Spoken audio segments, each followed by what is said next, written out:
What's up, everybody? Welcome to IGN Game Scoop. I'm your host, Damon Hatfield. Joining me this week is Justin Davis, Scoop. Tina Amini, Hello. and Mark Medina. What it do? And we've got a great show for you this week. We're going to talk about a big game that was expected this fall. It's been delayed into 2020. Ooh. Got to talk about a lot of I actually like that. next gen news. What, you like that it's been delayed? Yeah, for all right. selfish reasons. Okay, save it. Save it for the show. I was saying boo earns. But first, PlayStation 5 is what the next PlayStation will be called. Yay. We're all Now we very know. surprised. Now we know, and knowing is half the battle. Lots of new details about PS5 this week. Coming holiday 2020, the first release window, the first next-gen release window. We did get some real news. About like hardware stuff. It's real news. Yeah, but I also like that they just got out of the way. Like it stops us from having to do that awkward, like the next PlayStation, like Xbox Yeah. Scarlet. and like we knew but didn't really know it was coming 2020, and we knew but didn't really know it was called the PS5. So I appreciate that. Like, let's just put that to bed. Yeah. It makes it easier to write about, that's Yes. for Yeah. sure. We get to say PlayStation 5. Yeah, not what we assume is PlayStation 5. And we assume comes out in 2020. Are they just going to keep it forever? Will there eventually just be a PlayStation 10? Yep. I think so. Well, it'd be PlayStation. DualShock 10. It'd be PlayStation X. Gotta be. Yeah. Damon, do you remember those ads? There were ads. Was it PS2 or PS3? They were like fake, and it was an ad for like the PlayStation 9, yeah, something yeah. like that. Like Yeah, I remember them their doing that vision for gaming in the distant future. So what do you guys think? Holiday 2020, you guys feel like you'll be ready to buy a new PlayStation? Yeah. Sure. I'm already ready. You're ready. You'd true. buy it right now. I would. Well, the thing is I have two PlayStations at my house, and one of them is on its last leg, and I have to this Black Friday, I have to go buy a PlayStation for a year. I'd rather just replace them both. Two PS5s. Yeah, that's fair. I never upgraded to the Pro, so I'm definitely ready Same. to. Oh, cool. Yeah. Cool. I think people that got the Pro or the Xbox One X, particularly the One X that's doing 4K at a more competent way, like, maybe they don't feel quite as ready to upgrade, but I skipped both. So Probably smart of us. if you want a PS4 deal on Black Friday, you can just read all about it on IGN Deals, by the way. Thanks, man. They'll probably be, I said that as a joke, but they'll probably be like $150. They'll probably Well, it's like last year they had the Slim, and it was like $200 with Spider-Man. Yep. And so it's like, is it going to be $200 with Borderlands or Death Stranding or something like that? It's like, that's what I'm looking for. You want a Slim? You don't want a Pro? Well, so it's for my wife, and so she doesn't care about the need Pro. it. I have a Pro, and she has my launch PS4 that is just like, it has PT on it, so we've kept it around, but it really doesn't even accept discs anymore. It's just kind of like, and you got to be like, get in there. So I'm just going to buy her a Slim because she doesn't care. I think this is the year, and it's going to get even worse last year, where many game developers have just kind of given up on making games run in like a good, competent way on like a base Xbox One and base PS4. Like Control, as amazing as that game is like it's there are problems with running that game on a base PS4, and It's the most egregious of the bunch, too. yeah, and I only saw like an animated GIF on Reddit, but like the new raid in Destiny is having problems on a launch Xbox One. Like it's just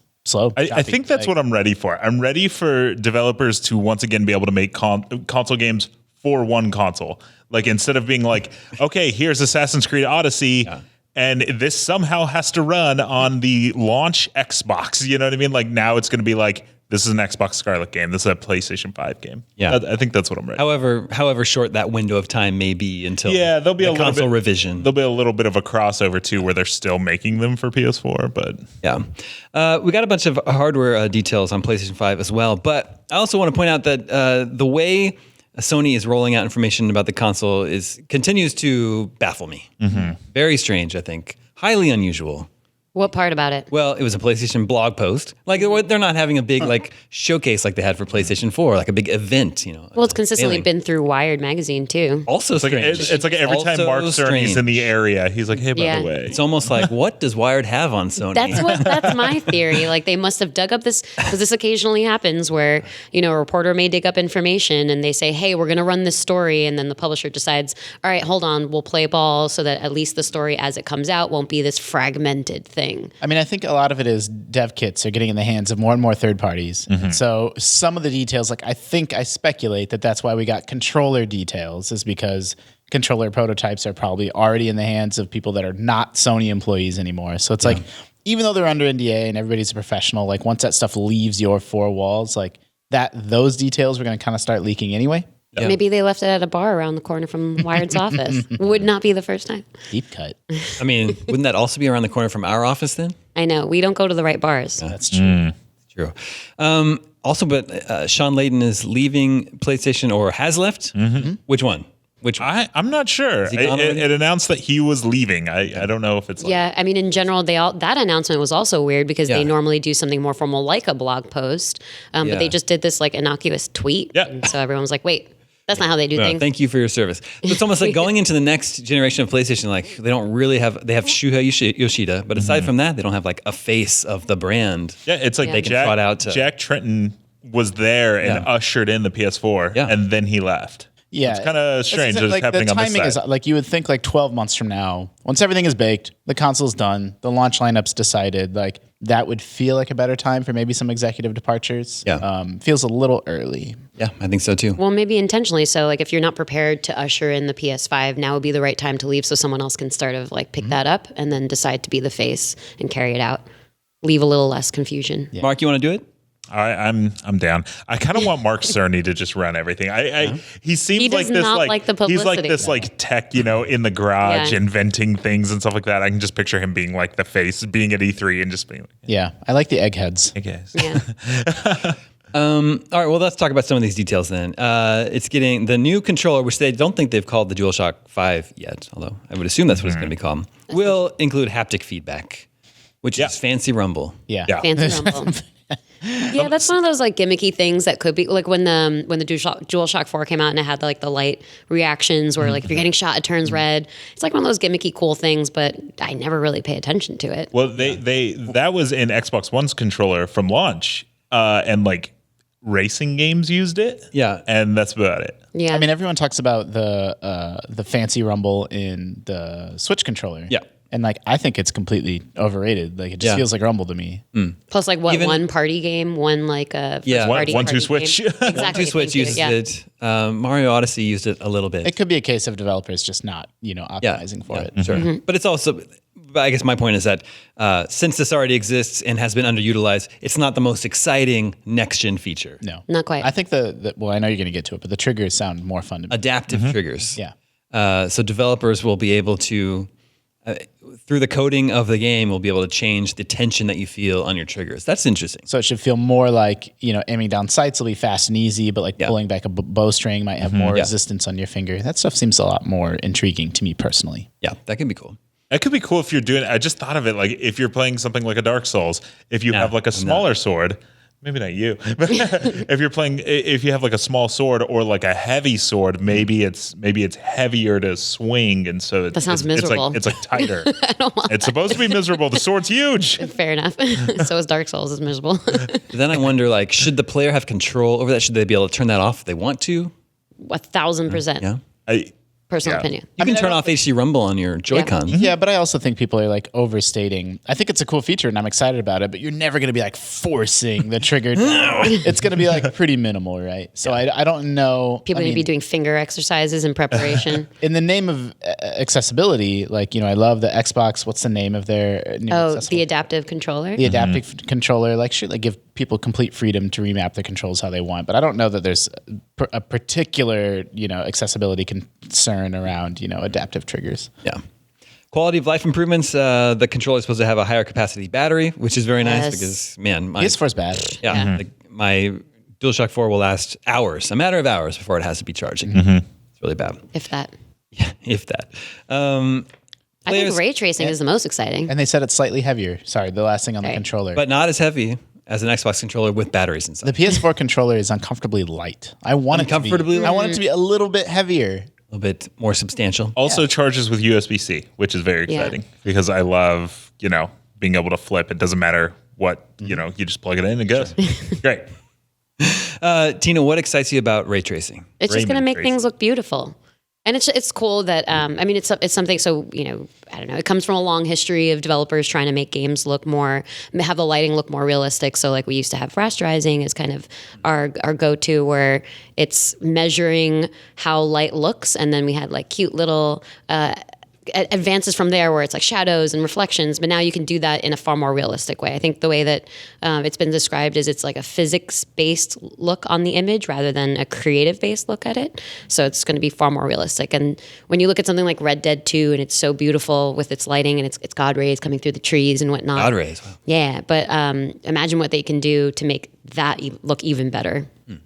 You can get ray tracing with really high-end PC GPUs now, but it's sort of like, it always comes with this asterisk of like, you're taking a major performance hit and the game has to be kind of optimized around it. So I'm excited about it in the next gen consoles, but I'm also sort of like taking it with a grain of salt of like, are you doing real ray tracing? Or is this like, checkerboard ray tracing? like, so I have a little bit more of a wait and see approach there. But I hope that the custom AMD GPUs in both consoles actually are, powerful enough to be able to pull it off. Game installation will be mandatory, even when playing from discs. But they're changing it the functionality a little bit, so you could choose to just install the multiplayer mode in the new Call of Duty. If that's the only part you're interested in. It's like a PC approach. They've had that. You can already do it on PC. I wouldn't know. Like you can just install the multiplayer. They also talked about booting directly into specific game modes, having more control. Booting into a specific level in a single player campaign. That's cool. Which is actually what Stadia touts too. So that's just a generalized next gen kind of feature. Well, maybe you're going to get to this, but I am worried about the mandatory installs and storage size because you're in your SSD, you mean? Yeah, because the consoles are coming with, they're both coming with sort of custom. Again, this is another one that I'm taking a wait and see approach because I don't know how much of it's like, marketing talk and how much is real. But supposedly, custom, badass, super fast SSDs that let them do things with, read speeds off a disk that, haven't been able to be done before. But like that shit's expensive. Like SSDs are more expensive than like old school hard drives. And so, we already see like the new Call of Duty is like 150 gigabytes. Yeah. So if these games have mandatory installs and they're huge, and like an SSD is already pricey, like that's a not insignificant cost to the console, like a 1 terabyte, 2 terabyte SSD baked into both of these consoles. And like they always talk about their console being, $499 at launch or $399, but that's always for like the cheaper model. But it's like, if you want to get the nicer model, that's already $100 more that has a bigger hard drive. So I don't know. I do have a cost concern there. I wonder if it became a thing where it's like, some of these games, especially like all the Call of Duties over 100 gigs, and they're like, what can we do? And that was one of the solutions was, people are just going to play multiplayer. Let them do that. Because it's like, it's true. It's like, I only play Blackout on, Call of Duty Black Ops 4. But I have to have this like 130 gig game on my thing for the one game mode I play. And it's usually like, at least on PC, it's usually like audio files, right? It's like you're getting the game audio in like 8 languages, and that's like half the installs. Oh, that's right. True, yeah, I think Red Dead on PC is 170 gigs or something. I think it's 150. That's insane. That's crazy. That's too much. I remember it was already Gears 5. The Xbox version's like 110 gigs already. So. I remember getting Half-Life 2 and it was 5 gigs and I was like, what? Those were the days. What do you think is the preferred hard drive size then? Because today you can get the higher end consoles with 1 terabyte, right? They're probably going to launch with 1 terabyte. Like I hope they don't launch with less than 1 terabyte. Yeah. And even that's going to feel like enough at the time. But we already know it's not going to feel like enough in like 5 years. Yeah, I fall into this trap where like I can only install like 4 games on my PS4 now. My launch PS4. Yeah, no, I'm always having to delete stuff. And then it's like delete stuff, Well, and then I have to make I make these terrible decisions where like I didn't ever beat Red Dead. I made it like halfway through it, and like my hard drive's full. So it's like, do I give up? Is it time to just? do I just need to let it go and just delete Red Dead? You have to face some serious facts about your backlog and just be like, I'm going to admit it. I'm not going to finish this. I definitely negotiate with myself. Where I'm like, this game I'm going to beat someday, but then part of my brain is like, no, you're not. Just delete it. The real part of your brain that knows better. You keep your save file. Yeah. So, I mean, if you ever did re-download it, you could pick up. It's just tough though, because when you wake up on a Saturday morning and you're like, whoa, I have nothing to do. Wow, I really want to play. Justin always feels like that. And you're like, wow, I really want to play Assassin's Creed Origins. That could be hours until it's downloaded. We are leading very different lives. Oh yeah, I don't have kids. Screaming at my daughter to get her shin guards on. You gotta wear them. Yeah, you have to wear. You gotta wear. You get kicked in the shins. Don't want to get kicked in the shins, do you? She just wears them all the time. Just all the time. She's not even in soccer. Well, she has a sister, so Got it. And then there was a quote. If this is true, this is very exciting for me. Marco Thrush of Blue Point Games, the guys that did the Shadow of the Colossus remake, said that the PS5 is getting back to the instant loading of old cartridge games. That's going back to the SSD thing. Yeah. Which, sure, yeah. And I guess they gave some demonstrations of that, of how fast Spider-Man was loading. Yep. Also, that was like the first thing they showed. It was like 16 seconds, and then it was like, nope, a second and a half or something like that. And I hope that's true. That has a lot to do with mandatory installs. Like it's not streaming information off the disc. That's also a PS4 game. We'll see. Well, yeah, that's when it comes to actual PS5 games. So yeah, how guys? You said you're ready to buy a new PlayStation next fall. Are you getting excited for it? Does it sound like? Yeah, it's great. Oh man, next gen. It's the best time to be a gamer. I mean, it's expensive. Like my wallet cries a little bit, but like PS4 and Xbox One launch, that was like the best year and the best fall. It's so exciting. Everyone gets far more energized, including like developers in the industry. Like there's just so much more that people start to talk about, games that they want to experiment with, and then there's just the range of beauty of how much we can get out of it. So yeah, well, it'll make E3 nuts because like they're going to announce them in February, March, April. Like they'll have their own events for the consoles at E3, and then it's like full details, launch lineup, all that good stuff. So that'll be fun. I've never worked here for like a big console. A console launch? I was here. Very exciting. Have you seen our PS4 unboxing? I did. Yeah, we were going to try to replicate it with the Switch, and we just never got it together. But yeah, it was like 30 people just all unboxing it at once. That's great. We didn't do one for the Xbox One. No, we didn't. I got one at like launch. 2 people. Are you going to? We got next year. Well, yeah. Redo. So Mark, what year did you start here then? I started in 2015, so I was here for the Switch, and I was here for the Pro and the X. But like, yeah. It'll be interesting because these consoles they're for sure either gonna. I doubt they'll come out on the same day, but at least within a week or two of each other. I love, even though I don't like console war bullshit, like I do like it around the launches because you get like we just don't know. All you have is sort of what the developers and publishers are saying about their boxes until you get it in your hands. Then you can actually see like as it slowly unfolded, like oh no, the Xbox One is like markedly less powerful than the PS4, and I like that sort of corporate gamesmanship level of it. For all intents and purposes, it seems they seem super similar so far. So there isn't much that we can go into opinion wise with it. But once it comes out and we actually see how that unfolds, it'll be far more exciting. It's also all about the games. 100%. I like seeing the redesigned controllers too. Yeah. The actual box controls, designs too. Console launch lineups are generally pretty lackluster. Even the PlayStation 4. Resogun was the killer app on the PlayStation 4 launch. So it had just wanted to remind you. No, Resogun's great. You're forgetting about Knack. No, I didn't. So we're in the end game now in terms of the PlayStation 4.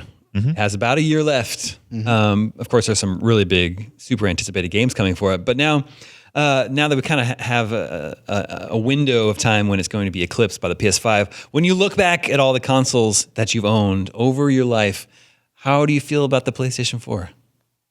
It's great. Is it up there? Is it like I love it? It's weird. PlayStation 4 for me shifted because I always used to be an Xbox girl. Like hands down, that's where I played all of my multiplayer I was an Xbox games. girl. Exactly, you and me, Damon.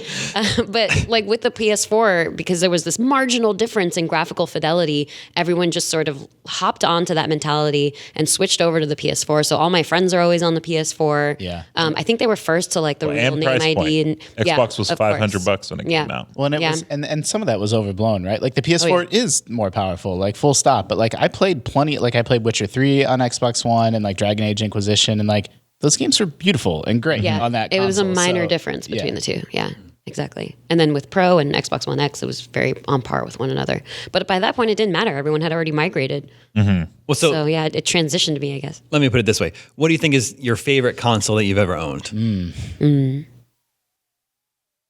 I haven't owned a lot of consoles, to be honest. Yeah, My first honestly. console was a PS2. For me, I mean, that's fine. Is that your favorite? No, honestly, I don't know.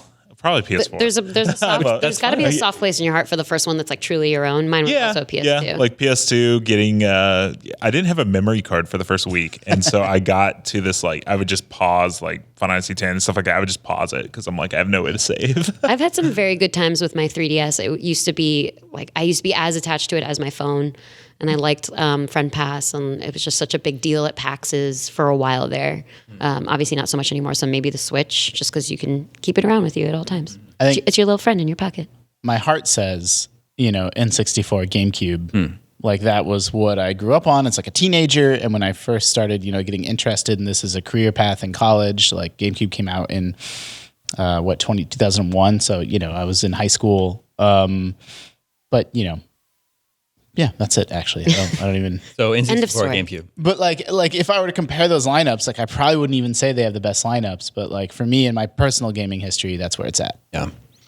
If I'm being honest, if I think about the console that had like the strongest library that I played the most number of great games that are like in my top 100 list, and that the console that had the most exciting new features to me that really felt revolutionary, it's probably the Xbox 360. It's a good choice. Good Halo days. I wasn't playing Halo. God damn. I built a gaming PC. I talked about it a lot on Scoop, 2-3 years ago. Yeah. And like that now I like don't really care that much about the PS4 and Xbox One anymore. Like they get dusted off when they have an exclusive, but like everything they say about like PC superiority of like, if you have a choice, like if a game's on everything, why would you not play it, through Steam? So that sort of changes my opinion on the console race to begin with. Yeah. I've spent a lot of time playing Counter-Strike and World of Warcraft on PC. So yeah, that goes along with it. All right, let's check in with listeners. Hey, listeners. Listeners, remember you can always reach us at the email address gamescoop@ign.com, just like Erkan Ali in Toronto, Ontario, Canada did. Says, longtime listener here. Thank you for the awesome entertainment you bring us every week. With the PlayStation 5 being officially announced today, I guess that's true. What does this mean for games being released in 2020? Would you anticipate a decline in PS4 software sales as people would rather wait to play these games on the new hardware, or even remastered and upgraded versions dedicated specifically for the PlayStation 5? We talked about this on Scoop. I've brought it up a few times. Yeah, We're what does it really mean in for this, like 2020? Cyberpunk. Q1 and Q2 are stacked, right? Like they're completely insane, but like those games do exist in this no man's land where it's like, oof, I don't know if I can wait to play Cyberpunk, but there's going to be a more badass version of it like under a year later. Although you'll technically probably be able to play most of them with PS Now, at least. Yeah. No. That doesn't count. Well, I'm just saying, like, should you wait or should you play them at launch? I don't think people play 'em at launch. I don't think people are going to wait. Yeah, no one's going to. I think everyone's going to play Last of Us Part 2 and Cyberpunk and Final Fantasy VII Remake. And they'll just buy it depends again. on how close Ghost of Tsushima is to PS5 is like the only one I'd consider. But I mean, we work here, so it probably wouldn't happen for like us. That's why. Why game developers are scrambling so bad to get they want to double dip. Like like we got to get it on last gen, so we can get that's people pretty again. smart. That's pretty smart. That's the usual theory. And then building on what The negative theory. Mark just said, I actually think Sony should pull a Twilight Princess and make Ghosts of Tsushima a PS5 launch game, but also have it available for PS4. They might.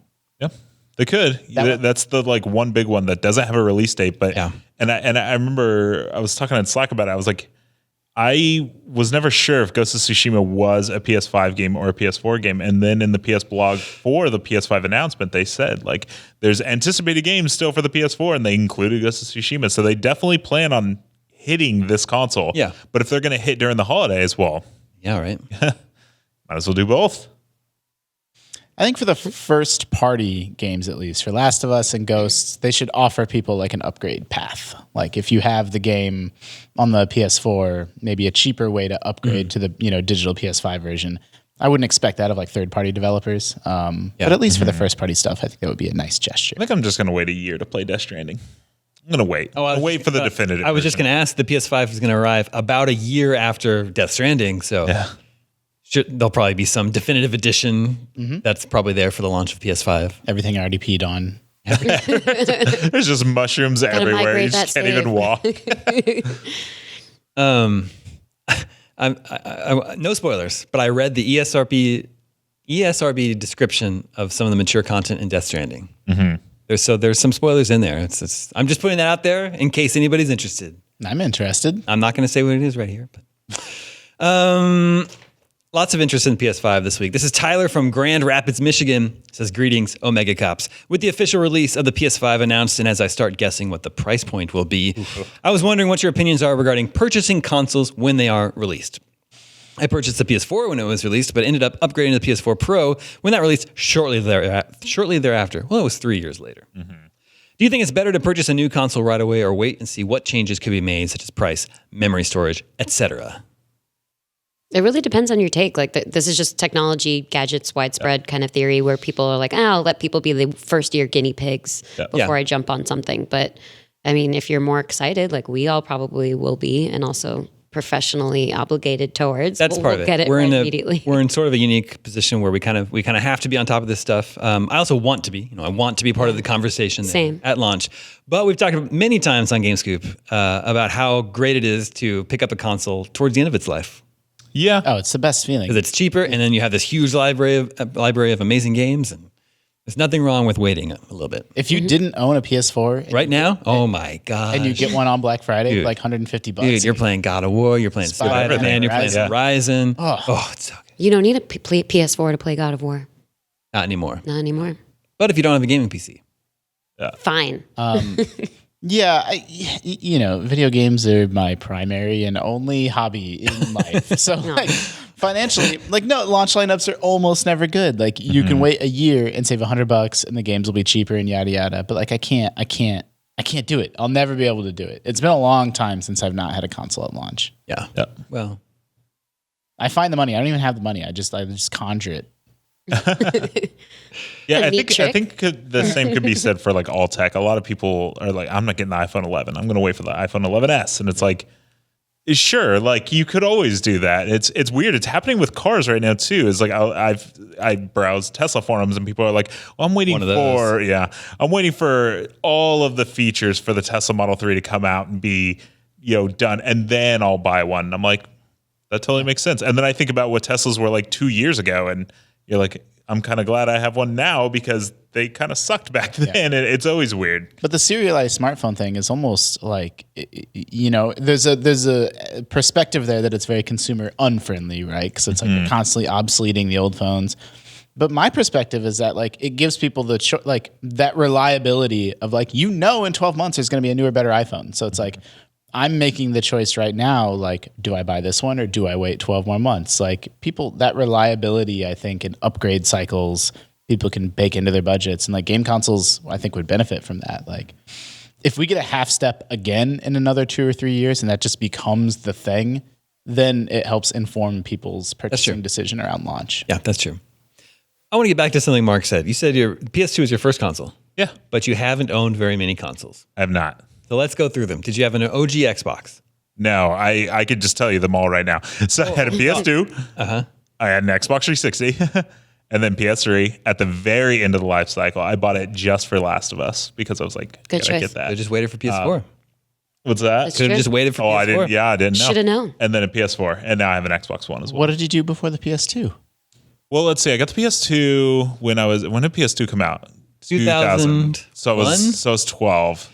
Oh, you're very young. That's what's going on. Yeah, like I don't know. It's okay. We didn't have a ton of money growing up, and like I would go to a cousin's house to play Super Nintendo and stuff like that. But it was like my first this is yours. I had a Game Boy, sure. But just my a first, Game Boy, an OG Game Boy. Just the great Link's Awakening is possibly the first game I've ever played. Oh, I'm not 100% sure. But then not even Tetris. That's a good question. I don't know the first game I played. Yeah, it was either Link's Awakening or Kirby's Dream Land for Game Boy. I'm not sure. But the first this is yours was a PS2, and I got it, and I said, I didn't have a memory card because I didn't know that's something you needed. What was your favorite game on PS2? Final Fantasy X, 100%. Yep. If you just replace everything he said, game on PS2? And PS2 was also my first console, and we technically had an original Game Boy, but my brothers never let me play it. So, yeah. You want to know somewhere out there, my Final Fantasy X is just paused. Still, I'll get back to it. Yeah, same. I've replayed it a few times. Stop right before sin, do it all over again. Anyway, the first game I can remember playing is we got an NES with Duck Hunt and the Mario Kart, and that's my Mario Kart, but excuse me, on the cart. I meant Mario Brothers, Duck Hunt and Mario Brothers on the cart. Yep. Correct. But when we opened the NES, I lost my mind and was so excited and jazzed. So I clearly already, 5-year-old me, already knew video games, but those memories are lost to the sands of time. So the first, I only remember playing Mario and Duck Hunt first. All right, let's move on to another next-gen adjacent question. This is Joe Barrett in Orlando, Florida. Huge fan, longtime listener. It seems over the years that each new generation of console tends to come out around the same time as the others. Think of the head-to-head battles between the PlayStation and N64, Xbox and PS2, the Wii taking on the 360 and PS3, and of course, Xbox One and PS4. With the Wii U doing so poorly last generation, it's no wonder that Nintendo wanted to shed themselves of that mistake and move on to a new console. Do you think the launch of the Switch in between console generations helped with its success? Obviously, the system being portable, having great games is ultimately why it's succeeding. But I can't help but wonder if this system had launched against the PS5 and new Xbox, would we see the same outcome? Yeah, I think so. Think so? Yeah, I think that allowed them to carve out their own space. And yeah, I completely agree with that thesis that if that were coming out alongside the next-gen consoles, it would be stacked up head-to-head with them more directly. Like, should you buy a Switch or X? And I love my Switch, but I don't know how favorably it comes out in that head-to-head comparison. Yeah, there'd be a lot more editorials around the comparisons, but at the same time, like throughout its lifespan, the games that come out for, especially because Nintendo, obviously, it's exclusive to their platform, like people will follow where the games go. Yeah. So it would eventually do fine. Just be a lot more opinions around the launch. I mean, I also think the last questioner, we didn't even get to his question about price. Like, I do think the next-gen consoles are going to be expensive as hell. And so, Hey, Mark Cerny said it was going to be appealing, I think, was the quote. and the Switch launched at $399 and now has a pretty reasonable, $299 and now has a reasonable $199 option. So it's like, that's not to be discounted. Yeah. I kind of like that the Switch comes out in the off season when it comes to consoles. Like, They just do their own thing. They're not really choice, thinking in the same next gen vein that Sony and Microsoft are. yeah. Yeah, I don't think of the Switch as really being a competitor to PS4 or Xbox One. But it's interesting to think that, do I only think that because it did come out on a different It did mucked up the console generation. Like we used to call second gen, third gen, fourth gen, but now thanks to Switch, it's all thrown off. Switch and Wii U. Plus, even in their marketing, they don't speak about their consoles the same way that Sony's been doing recently with these announcements. They're not like bringing out all these like major numbers and saying like, look how fancy these bullet points are. They're saying like, look how cute these Joy-Cons are and all the cool, unique things you can do with it and all of our first party games. Joe also asks, could we ever see Sony or Microsoft releasing a new console between generations as well? Or is Nintendo the only one quirky enough to get away with this and succeed? Well, he was right the first time where they didn't have a choice. Yeah. The company was in real trouble with the Wii U, and so the Switch had to come out now. Like they ended that generation abruptly. Well, you could maybe guess the same thing about Xbox, but maybe they're just part of a giant company like Microsoft and they're not. Well, the One X and Game Pass, they pivoted mid-gen anyway. Yeah. I think if either of those companies had a major bomb console, they would hit the reset button and end the generation early. Yep. I think so. Yeah, I think Xbox was never like in trouble. Like no matter what, they were still getting games that were comparable to PS4 games. Where it's like with the Wii U, like it pretty much lost all third-party support, and then any first-party support, like that. Nobody. It's like, hey, buy this game for a console nobody has, and so. I mean, the OG Xbox was lagging so far behind the PS2, and then the Xbox 360 did come out a year early. Like, so they're not always directly head to head. That's true. So Microsoft is like a distant second place to PS4 this generation. Yep. Next gen consoles launching next year. What happens in the next generation if Microsoft can't gain market share? They stop making consoles. Or can they survive as being a distant second? But I think they're just redefining, like, even the statistics that they share on their success. Like, what do they talk about now? Active players. Yeah. Like, they're not even talking about like copies sold. Yeah. Like, so engagement. Like total engagement, total days played per month. Like that's where their head's at now. Well, it's because they don't. I feel like they don't look at like how many copies of Gears 5 sold. It's like how many Game Pass subscribers do we have? And everything being playable on Game Pass day one, everything being playable on PC. Like Xbox is, a lot of people claim like, ooh, we're not a console, we're an ecosystem, but like they're the only ones actually delivering on that sort of like marketing bullet, in my opinion. Well, I think estimates put the Xbox One at about like 40 million ish sold. So I don't know, next gen, can they sell another 40 million if they only sell half that? Is it worth it to keep going? I'm just wondering out loud. Again, I don't think they're thinking about it that way. I think how many people can we get? They need to make money. Subscribed to our service, and then they don't. I think that's what they care about. It's weird because like I don't know what you did, Justin, but 3 of us have already said that we had 360 and went to PS4. Is that what you did as well, or? I had all of them. The PS4 became my primary console, so I made that same migration.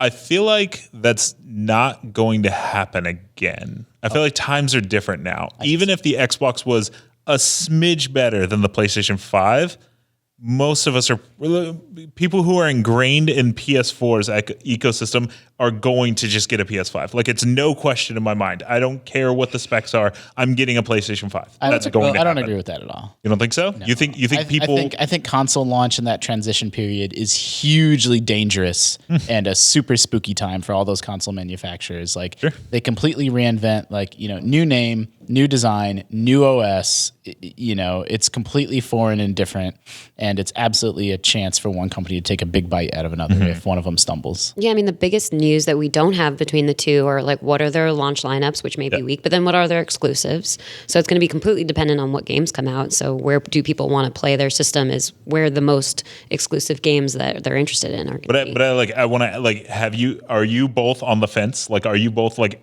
from what we know right now, and obviously when they come out, you can do whatever you want, but it's like where you are right now, you don't know the price, you don't know the specs, you don't know the launch lineups.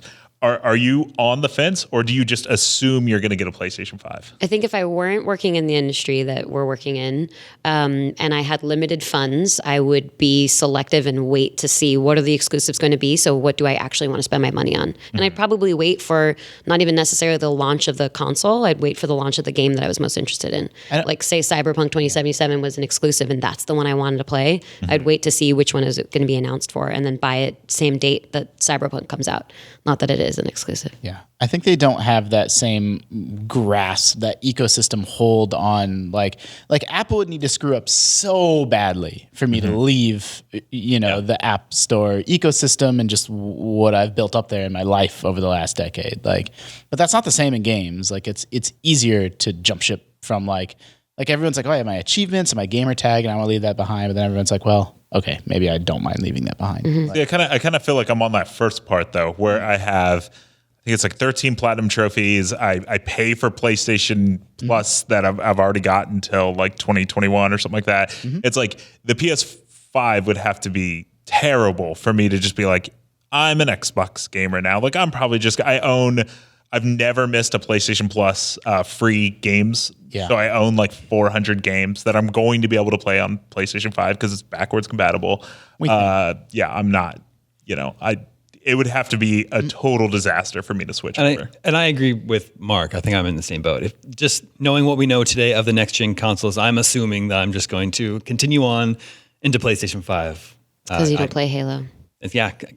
You talked about exclusives. Xbox hasn't had an exclusive I've been interested in a generation. But they're aware that that's an issue for them because it's just that's true. All these so maybe they have something cool to me that they're going to announce. Yeah. But that could be the other thing too. Is like we know Spider-Man 2 is coming. We know God of War 2 is coming. Horizon Zero Dawn 2, and like that's kind of Death Stranding 2. Kojima's already said he's working on his next game, and so it's like I kind of already can see PlayStation 5's lineup already, and so it's like obviously we don't know Xbox's lineup. Xbox bought at E3 what looks 8 or 10 like really notable dev studios, but that's not going to bear fruit for like a little while. Like they're going to kind of have to hold on for dear life until some of that software gets ready. They've also been super quiet, not as much as they're not at Sony's place where they're revealing a lot of this stuff. So there's a lot of unknowns. I think, console exclusives are, a big thing, and that does sort of blunt somewhat the need to buy in wholly into one ecosystem. There's not like, even if you're a big Xbox or PlayStation fan and loyal to that platform, like you're probably still toe dipping into Steam and other places, Switch, like you're not playing any Nintendo games except on that platform. So there's already a little bit more willingness to, cheat on your primary console. As long as it's not looking, you're fine. Let's learn something about an IP address. Let's move on to something else coming in 2020. Doom Eternal has been delayed into 2020 out of November of this year to March 20th of next year. And I was surprised by that because that leaves Bethesda with nothing for the fall. And as just a company that puts out a big fall video game every year, I would assume they could have used that cash. But I guess not. And probably the reputation will increase too. But maybe that's why this game is really important.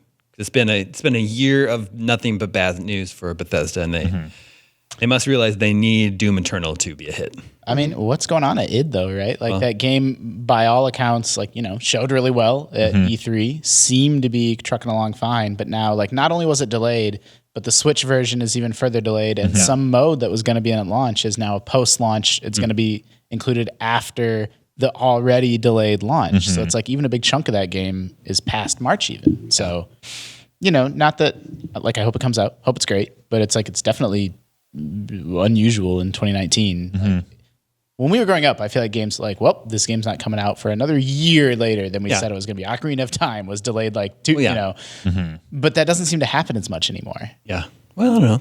Yeah, I don't know. I'm sad because spring looks way more stacked than fall did. And like Doom Eternal was my Thanksgiving game. Yeah. It's coming out the same day as Animal Crossing. What are we going to do? You won't play like Death Stranding on Thanksgiving? Well, because like Death Stranding comes out on the 8th, right? Yeah. And so it's like, I'm not like crazy excited for Jedi Fallen Order, to be honest. I am. I can play that over Thanksgiving. I want to play it, but it's like Doom Eternal comes out on the 22nd. Literally, Thanksgiving is like the 24th or something like that. It was perfect, and now it's coming out with Final Fantasy and Cyberpunk and Last of Us, and it's the same day as Animal Crossing. This fall's really empty. Like it's October. Like normally it'd be just like hit after hit after hit, and like it's sort of There's no Assassin's Creed this year. Nothing like Tomb Raider. Like Borderlands came out in September already. Watch Dogs is spring as well. Yep. Woo. Yeah. Modern Warfare looks good. Modern Warfare. Yeah. It's coming. Yeah. It's coming. Yeah, it's coming. Whether you want it to or not. You're gonna play that one? Oh yeah, I've been playing a lot of COD Mobile. That game is really fun. But yeah, I'm very excited for Modern Warfare. Yeah, the reason why I said selfishly, I sort of appreciate the shifted timeline because we do a lot of our Game of the Year award voting, and it just makes it more complicated because there's a lot of prep that goes into that. So I've been thinking, like, what is going to be the Game of the Year this year? I don't even know. I really don't know. Sekiro was this year. Yeah, Sekiro was this year. But there's nothing like God of War or Red Dead 2 that really stands out.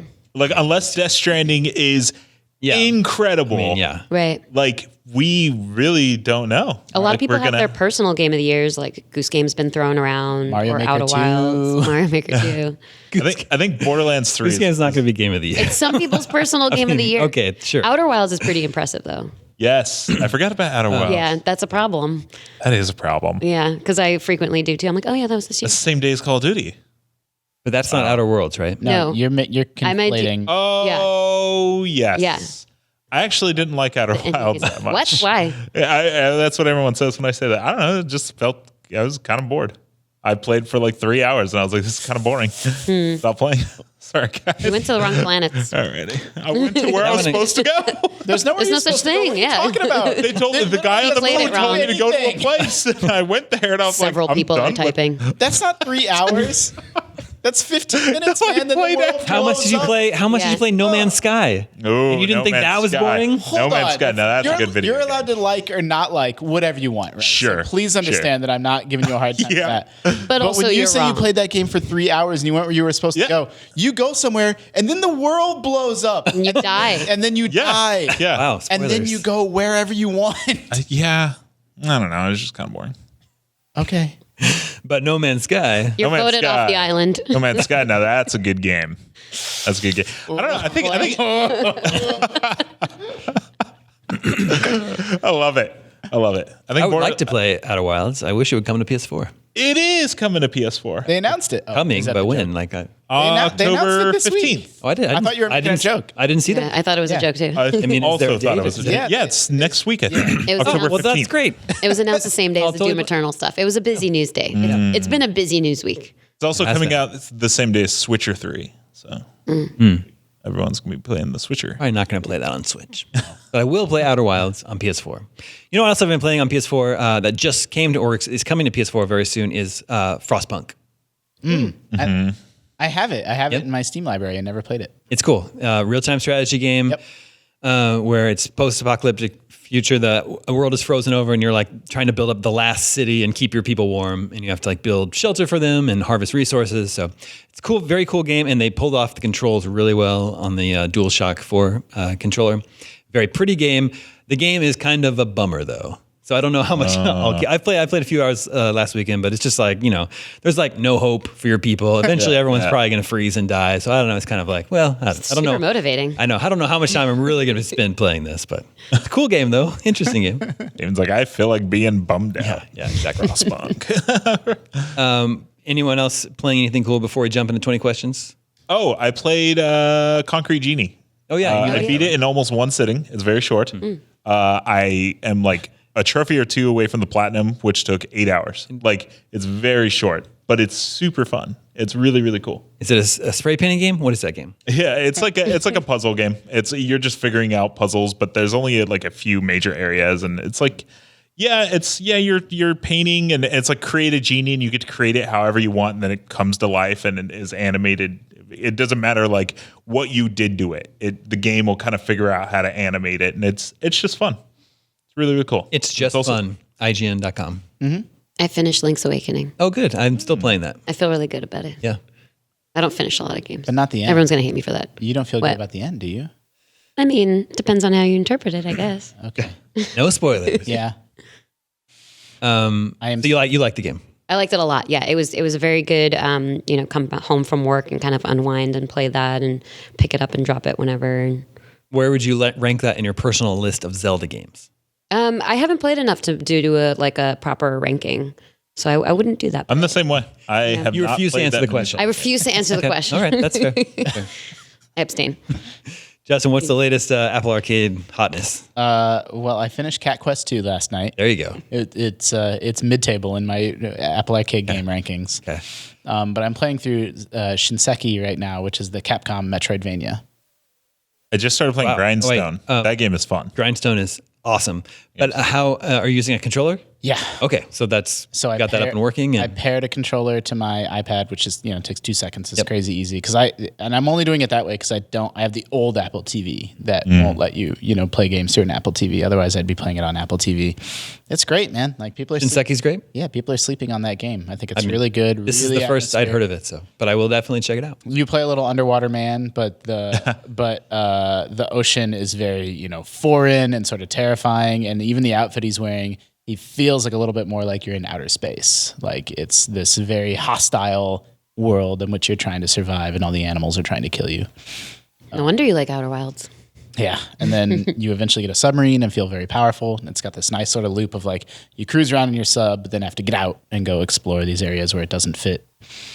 Get upgrades. Capcom, huh? Capcom made a mobile Metroidvania. Yeah, it seems very long too. Like I'm probably 5 or 6 hours into it, and I suspect that I'm probably about halfway. Oh, all right. That's the next one to check out. But Mark, you like Grindstone? Yes, that game's cool. Grindstone is awesome, and it's really fun when you do a lot and you just see him. When and you just do like, a lot, it's just like it's just satisfying. The animations are very. It's great. It's cute, weirdly. Mm-hmm. Yeah, I was also playing what's a Choo Choo Rocket? Yep, I played Choo Choo Rocket. Yeah, fun. I was telling Justin earlier, it didn't blow me away, but it's I played it for like a couple hours. I was like, cool. It's like a 7 to me. Download Tangle Tower. Okay. It's a really good detective game. Man, that's what I love about like Apple Arcade is there's so many that it's just like, hey, here's a gem. Play it. I'll send you a Google Doc. Oh, really? I didn't know you had one. Oh yeah, there's a Google Doc. I played Shantae, but then I found out that it's more or less like a demo, but it was fun. Is it not the full game? It's chapter 1. It's chapter 1 with other chapters to come later. It's more than a demo, but it's not finished. Yeah. Gotcha. That's interesting, though. All right, and that brings us to video game 20 questions. Our suggestion this week comes from Adam Woodhouse. He did not provide a location. Is Adam okay? The questioning begin. He's in witness protection. No, Maybe. He's in a woodhouse. Oh, Adam. I misread. Adam. This is why grammar is woodhouse. important, everybody. Yeah, that's true. Let the questioning begin. Did this game come out before January 1st, 2000? No. Great. Is it part of a series? Yes. Cool.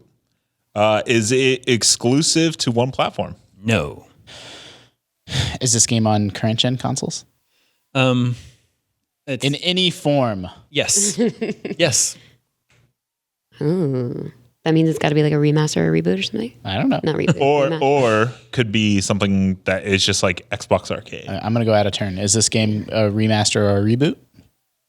Or a port? Those are very different. The port or remaster, maybe. What are you asking? Is it a remaster, reboot, or port? Fine. Nope. That's 5. So that means it's still an active series, is what I'm going to guess, and I'm not going to ask that question. Do you play in the first person perspective? No. You said you asked if it was part of a series. Yeah. And he said And I'm yes. assuming it's active because it's on current gen in some form. In some form. Oh, right. But I feel like, the way he said that, I feel like he would have been like, yes. But instead, he was kind of like, Yeah. I know. and then when Justin said in some form, he was like, okay, yes. That makes me feel like it's some sort of like But then it's not PS2 remastered. classic or but something. But it's not. We explicitly asked. Those games aren't remastered, though. Like, But you I can said- play a Xbox 360 game on your Xbox One if it's in the arcade. It's not remastered. But I also said port. Oh, yeah, I guess that would be a port, huh? Well, your point that it could be an Xbox One backwards compatible game, which is basically everything now. No, I guess so. Sneaky Hatfield over. That's what they call him, Sneaky Hatfield. Maybe the question, is it playable on current gen consoles in some form, isn't terribly helpful. Yeah. There's too many loopholes. Okay. Sure, just blame us. Um, Well, I had a good one and now it's gone. It's on multi-console. do you shoot weapons? Yes. Did we? You shoot swords. Was it first person? You could. No, it's not. You shoot swords and devil daggers. Okay. Okay. Yeah, back off. Chilling. Let's see.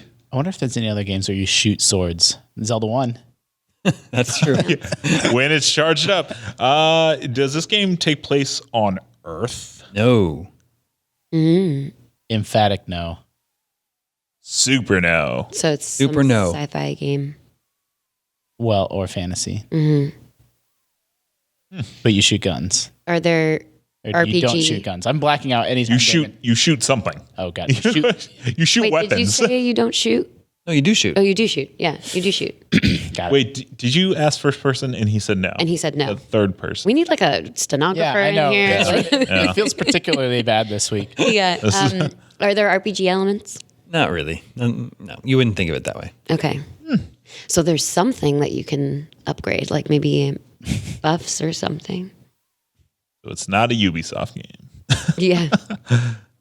Okay, not an RPG, not a shooter, like first person shooter anyway. Do you play as a human? Yes. That's 10. Do you pilot a vehicle? You definitely travel in a vehicle. Do you actually pilot one at some point? Could be Mass Effect. No, because that's an RPG. Good I point. don't recall if you, like the player, actually control a vehicle at any point. I don't remember. You're a passenger in a vehicle. And that's definitely not Mass Effect because you do it in there too. Well, you pilot the Mako, but I was thinking about the Normandy. But you're right. Right, It's yeah. an RPG. Were you Yeah, but we asking, should were you do asking airship. if the character pilots a vehicle or if you, the player, does? Do you, the player, use inputs to move a vehicle around? I don't think so. I have no memory of. So we need like airship based games. No, but he said you don't move a game around. No, but like, just overworld map stuff. But no. Well, it also could not be a space game. It could just be a fantasy or Is this a sci-fi game? Yes. All right. Whew. science fiction. So hold on. So, a game that's playable in current gen in some form, which, as Damon mentioned, not a particularly, but it did come out after 2000 either way. Sci-fi third-person game where you shoot things. No real RPG elements. Could be Gears of War. Could be Gears of War 5. Because you have that skiff. Could be a Halo, probably. Although Damon would know you pilot the Warthog in Halo, and it's first person, so it can't be Halo. Yeah. Are you a superpowered? Because for Gears, Well, for the but Gears question, like Gears technically doesn't take place on Earth, yeah, but Damon gave a very emphatic no. true. So maybe stay away from the Gears It's question. Gears 2. That's the one where you go in the giant worm. Also, not exclusive. It's one of the first questions we asked. Oh, that's right. Right. I forgot about that one. Was this game developed in the United States? Yes. I was going to ask if it's well received, but You can ask If whatever it's you want. but if it's a current series, probably. Maybe. I didn't say it was a current series. Yeah, you just said, is it a series? Could be. Oh, we're assuming that it's current. That's right. Could be Blaster Master 0. Although you clearly pilot your, what is it, a tank? Yeah. The master? I don't know. Sophia is her name. Okay, I don't know the lore. I don't know Blaster Master lore. It's far too deep and complex. I don't Bad know. news. This is bad news. I have no idea. I don't even know what to ask. Does this game feature like modern looking 3D graphics? Yes. Good. Thank you. Yeah. Do we ask if it's open world?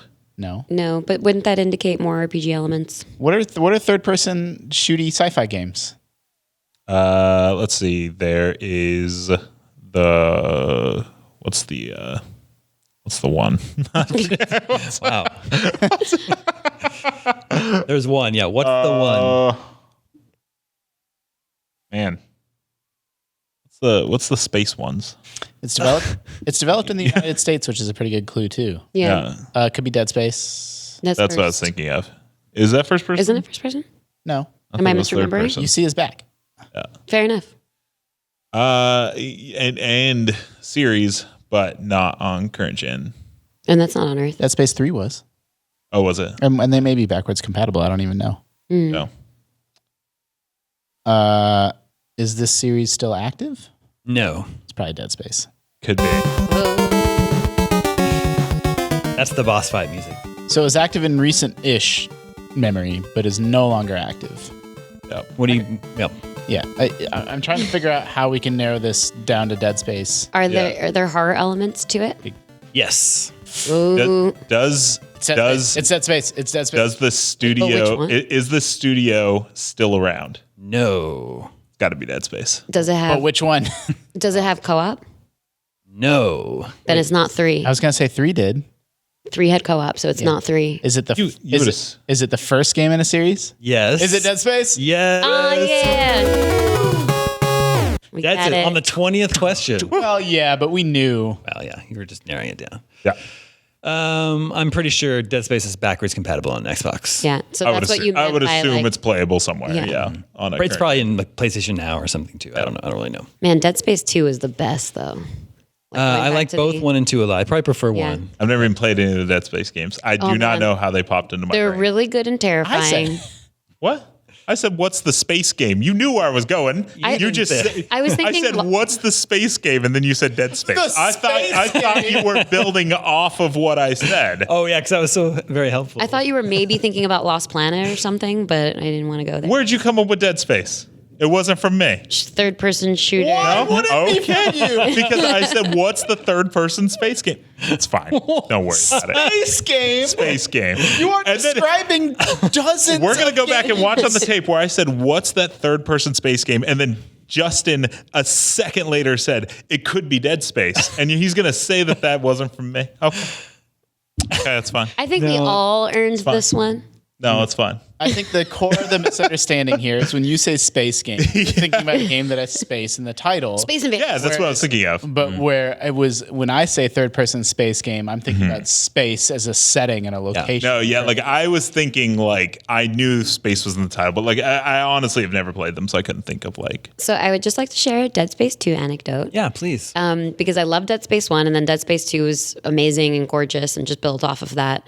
And I specifically, this is like a nerdy thing, but I specifically really love the texture work in 2 when you go back onto the Ishimura and like there's just all this tarp everywhere and it's just like this very nostalgic but creepy sense of this place that you used to, play through in Dead Space 1. And then I met the texture artist. I did not know he was the texture artist, but we were just talking about Dead Space and I was like, yeah, I really love the texture work. He's like, I'm the texture artist. And this was early in my career, so I freaked out about it a little bit. Good job on that tarp. That's what I said. It was really good looking.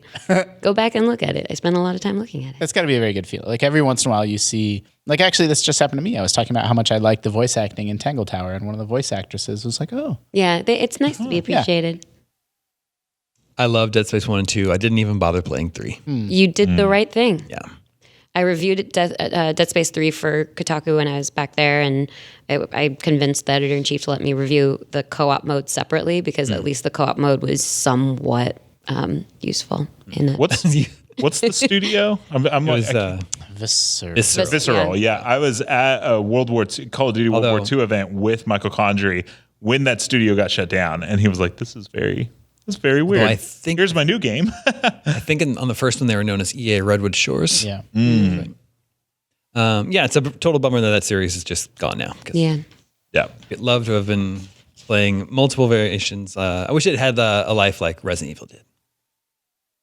Yeah. Anyway, that's all the scoops we have for you this week. Remember, you can always reach us at the email address gamescoop@ign.com. Thank you, Justin. Thank you, Tina. Thank you, Mark. My name is Damon. This is IGN Game Scoop, and we're out.